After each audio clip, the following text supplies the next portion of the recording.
तो चलिए आज बात करते हैं इस लाजवाब क्रिकेटर की जिंदगी और करियर के बारे में। 12 मई 1987 को टकारीगुआ त्रिनिदाद में जन्मे किरोन एंड्रियन पोलार्ड को बचपन से ही क्रिकेट खेलने का बड़ा शौक था, लेकिन एक बहुत ही गरीब परिवार में जन्म लेने की वजह से उनके परिवार के पास घर के बेसिक जरूरतों को पूरा करने के लिए भी पैसे नहीं होते थे। इस वजह से पोलार्ड किसी क्रिकेट एकेडमी में न जाकर गली के लड़कों के साथ ही क्रिकेट खेलते हुए अपने शौक को पूरा करते थे। लेकिन जैसे जैसे पोलार्ड बड़े होते गए वैसे वैसे उनका ये शौक पैशन में बदलता चला गया और आगे चलकर उन्होंने क्रिकेट में ही अपना करियर बनाने का फैसला किया।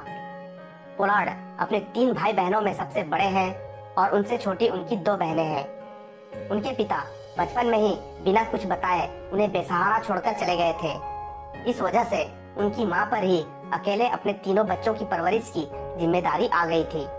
अपनी इस जिम्मेदारी को ध्यान में रखते हुए वो अपने तीनों बच्चों को लेकर त्रिनिदाद के पुना पियार्को शहर आ गई, जहां वो मजदूरी करते हुए अपने बच्चों का भरण पोषण करने लगी।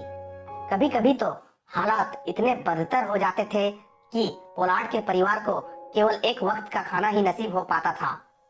क्राइम के नजरिए से उन दिनों ये शहर त्रिनिदाद के सबसे चर्चित जगहों में से एक था, जहां ड्रग डीलिंग, मर्डर, किडनैपिंग और रॉबरी जैसी घटनाएं होना एक आम बात थी। लेकिन ऐसी जगह पर बचपन गुजारने के बाद भी पोलार्ड ने कभी भी क्राइम की दुनिया में जाने के बारे में नहीं सोचा।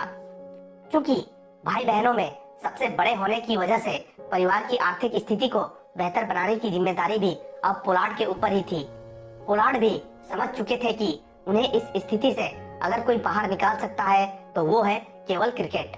इसीलिए उन्होंने अपनी पूरी ताकत एक अच्छे क्रिकेटर बनने में लगा दी। आखिरकार उनकी मेहनत रंग लाई और साल 2005 में उन्हें वेस्टइंडीज अंडर 19 क्रिकेट टीम में सिलेक्ट कर लिया गया। साल 2006 में वो त्रिनिदाद एंड टोबैगो की फर्स्ट क्लास क्रिकेट टीम में भी अपनी जगह बनाने में कामयाब रहे। फर्स्ट क्लास क्रिकेट में ठीक ठाक प्रदर्शन करने के बाद आखिरकार उन्हें 2007 में वर्ल्ड कप खेलने वाली वेस्टइंडीज टीम में भी शामिल कर लिया गया। इस तरह उन्होंने 10 अप्रैल 2007 को साउथ अफ्रीका के खिलाफ एक सुपर 8 मुकाबले में खेलते हुए इंटरनेशनल क्रिकेट में अपना कदम रखा, जहां वो केवल 10 रन ही बना सके और गेंदबाजी में भी उन्हें कोई सफलता हाथ नहीं लगी, जिसके बाद तुरंत उन्हें टीम से बाहर कर दिया गया। जून 2008 में ऑस्ट्रेलिया के खिलाफ खेलते हुए पोलार्ड ने T20 क्रिकेट में भी अपना डेब्यू किया, लेकिन उन्हें इस बार बल्लेबाजी और गेंदबाजी दोनों ही करने का अवसर प्राप्त नहीं हुआ। अभी तक पोलार्ड अपने टैलेंट को दुनिया के सामने सही तरीके से प्रस्तुत नहीं कर सके थे और इस बात का मलाल कहीं ना कहीं पोलार्ड को भी था। अब बारी थी साल 2009 के चैंपियंस लीग 2020 टूर्नामेंट की, जहां दुनिया ने पहली बार किरोन पोलार्ड का जलवा देखा, जो बाद में उनके करियर का टर्निंग पॉइंट भी साबित हुआ। ये इस टूर्नामेंट का 15वां मैच था। त्रिनिदाद एंड टोबैगो और न्यू साउथ वेल्स की टीम आमने सामने थी।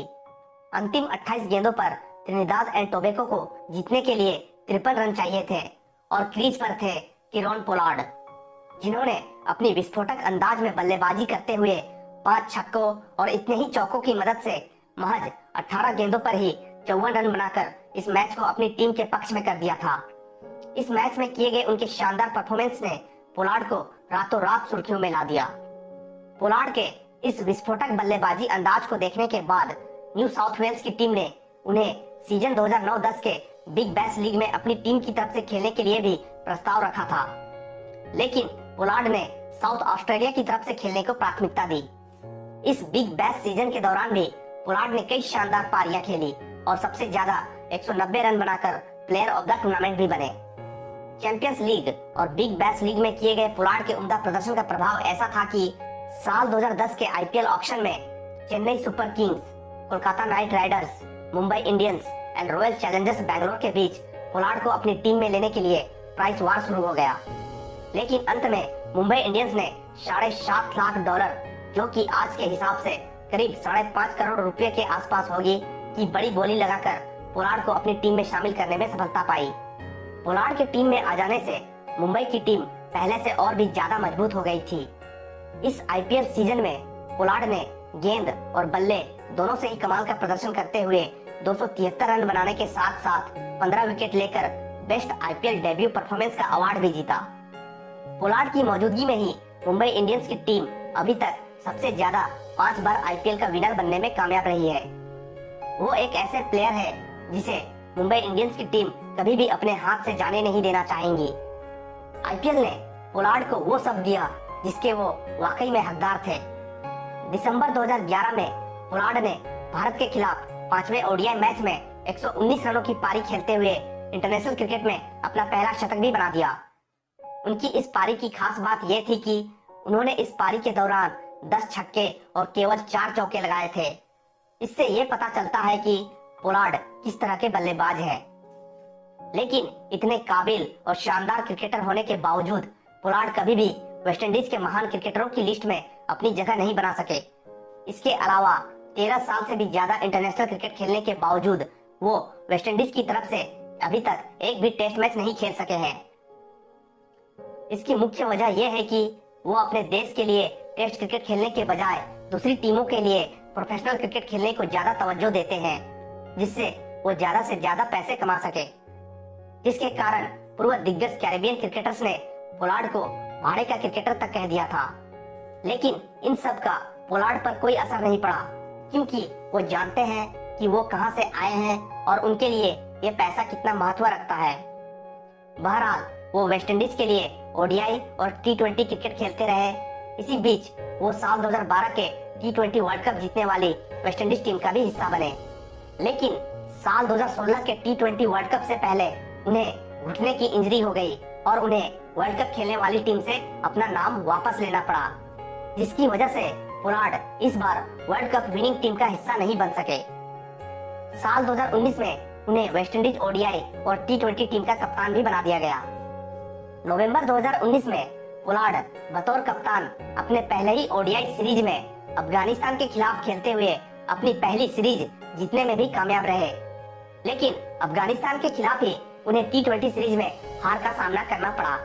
इसके बाद बारी थी साल 2020 के कैरेबियन प्रीमियर लीग की, जहां दुनिया ने एक बार फिर पोलार्ड की पावर हिटिंग बल्लेबाजी का नजारा देखा।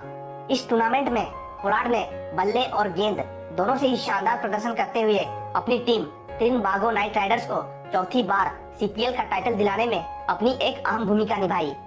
इसके अलावा वो प्लेयर ऑफ द टूर्नामेंट का अवार्ड जीतने में भी कामयाब रहे। इसी साल उनकी मौजूदगी में ही मुंबई इंडियंस 5वीं बार आईपीएल की विनर बनी। फिर मार्च 2021 में श्रीलंका के खिलाफ पहले टी20 मैच में खेलते हुए तो पोलार्ड ने श्रीलंकन स्पिनर अकीला धनंजय के एक ओवर के सभी 6 गेंदों पर 6 छक्के जड़ दिए थे। इसी के साथ पोलार्ड हर्षल गिब्स और युवराज सिंह के बाद ये कारनामा करने वाले विश्व के तीसरे क्रिकेटर भी बन गए। उनकी पर्सनल लाइफ की बात करें तो उन्होंने साल 2012 में जिन्ना अली से विवाह किया है, जिनसे उन्हें एक बेटा और एक बेटी है। फिलहाल पोलार्ड अपने क्रिकेट करियर को और भी बेहतर बनाने के लिए प्रयासरत है और हम भी उम्मीद करते हैं कि आने वाले समय में पोलार्ड के बल्ले से और भी कई बेहतरीन पारियां हमें देखने को मिलेंगी। तो दोस्तों, ये तो थी पावर हिटिंग के शहंशाह कीरोन पोलार्ड की अभी तक की जिंदगी और क्रिकेटिंग करियर की एक छोटी सी दास्तान। ऐसे ही और भी इंटरेस्टिंग टॉपिक के साथ आपसे मिलता हूँ अपने अगले वीडियो में। तब तक के लिए बाय।